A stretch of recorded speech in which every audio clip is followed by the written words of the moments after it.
nous avons listé une série d'instruments, mais nous avons insisté sur un instrument, nous insistons sur un instrument particulier. Le troisième, vulgariser le concept de guerre hybride dont est victime l'Afrique du Nord, dont l'une de ses armes est la prostitution.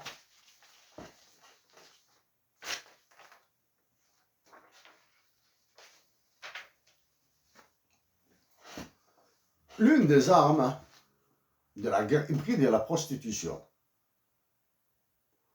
Nous avons une idée très claire de ce qui se passe au Kenya. Nous avons une idée assez claire de ce qui se passe dans les autres pays de notre continent, l'Afrique.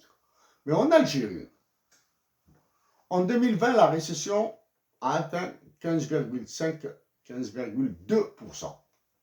Dans le dernier calcul que nous avons fait sur la base des chiffres du FMI et de la Banque mondiale, la récession, c'est-à-dire une décroissance de 15,2%, 15,2 ou 15,4%.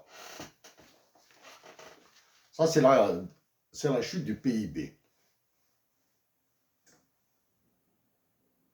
Mais dans la chute du produit intérieur brut de l'Algérie, il y a des marchés qui vont exploser. Il y aura une croissance phénoménale dans d'autres marchés. Le premier marché, c'est la prostitution. Prostitution, tant féminine que masculine. La prostitution n'est pas l'apanage des femmes. Il y a de la prostitution féminine, il y a de la prostitution masculine. Ce marché en Algérie va exploser parce qu'il est générateur de richesse. Elle génère de la richesse, la prostitution, à travers la désutilité du travail. Il y aura l'explosion du marché de la divorcialité.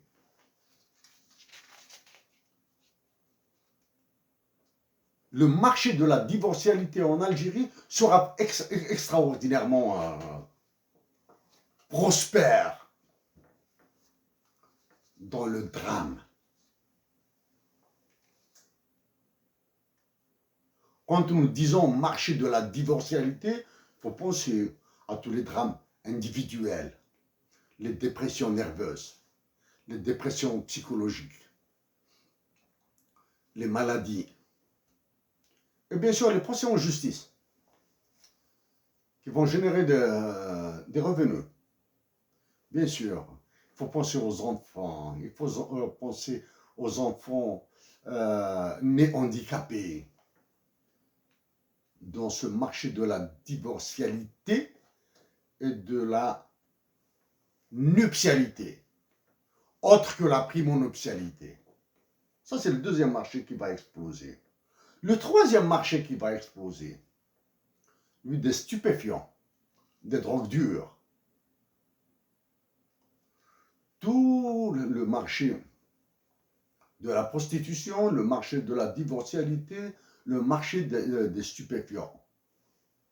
Avec la chute du pouvoir d'achat, l'incapacité d'acheter des médicaments, l'indisponibilité des médicaments, donc la demande en stupéfiants sera énorme. Donc le trafic de drogue connaîtra une croissance exponentielle en Algérie. Et que dire de l'Afrique? Nous vous signalons que l'Afrique maintenant est devenue la plaque tournante du trafic mondial des stupéfiants. Après avoir énuméré ces trois marchés, il reste le plus grand, le plus important. Une organisation de régulation. Ces trois marchés, prostitution, divorcialité et stupéfiants, ils demandent une organisation. C'est les mafias. C'est les mafias qui vont prendre tous ces marchés. Et quand vous avez les mafias avec ces trois marchés, que deviendront les États? Que deviendront les populations vulnérables? Voilà, monsieur Faki Mohamed Moussa, à la première partie de notre intervention. Maintenant, nous allons venir vers le marché, l'économie, et particulièrement la zone de libre-échange continentale africaine, la ZLECA.